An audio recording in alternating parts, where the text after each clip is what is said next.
I'm Dr. Amy Siri, and I'm one of the pediatricians here at Via Christi. I like to help you go home with your newborn baby in a safe and healthy way. So now I'd like to show you how to calm your baby down. Now we've got a pretty good helper here right now. She's pretty happy at the moment. But say your baby's crying. You know that they're not too hot or too cold. They've been fed. They don't have a dirty diaper. And there's nothing poking them, but they just seem to keep crying and fussing. Well, there's a couple tips and tricks that you can use to make your baby calm down.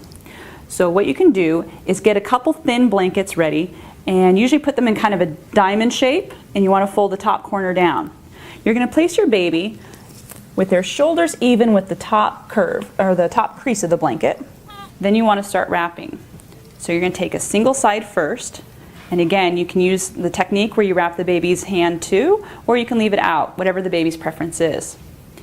As you take a side, grab the opposite so it's held firm as you're tucking. That's what creates that nice snug feel. You want to fold the bottom edge of the blanket up, but not too tight so the baby has room to kick their legs if they want to.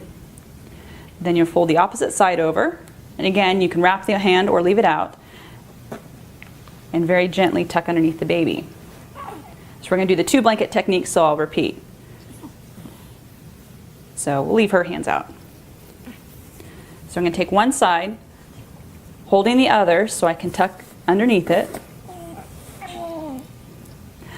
Loosely fold the bottom up and then fold the other side across.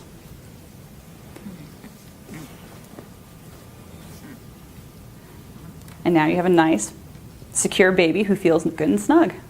If they're still fussing at this point, you can use what I like to call the daddy hold. Some people think of it as the Heisman Trophy football pose hold. What you're doing is you're putting your baby into their happy place. When they were inside of mom, most babies were upside down the last several months, and they were in a very nice, tight environment. You're mimicking the tightness with the swaddle, and when you're inside of mom, head down, you want to mimic that here. And it's just a little tiny bit. You also can use a little tiny, tiny, gentle bounce. Not a bounce, but a nice, tiny, tiny, gentle bounce. And that kind of mimics the movements of mom. When mom moved, baby moved with her, obviously. And then lastly, babies were used to hearing a lot of noise when they were inside of mom. So if they're still fussing at that point, you can make a shushing noise about the same volume level as what they're doing with themselves.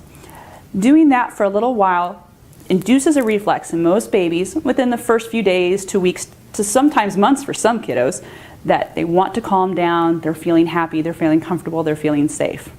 So this reflex won't last forever. You'll have to find ways between you and your baby that work best for calming them as they get older and that reflex fades. But for your newborn baby, this is a great technique to help both of you kind of just calm down and say, hey, everything's okay.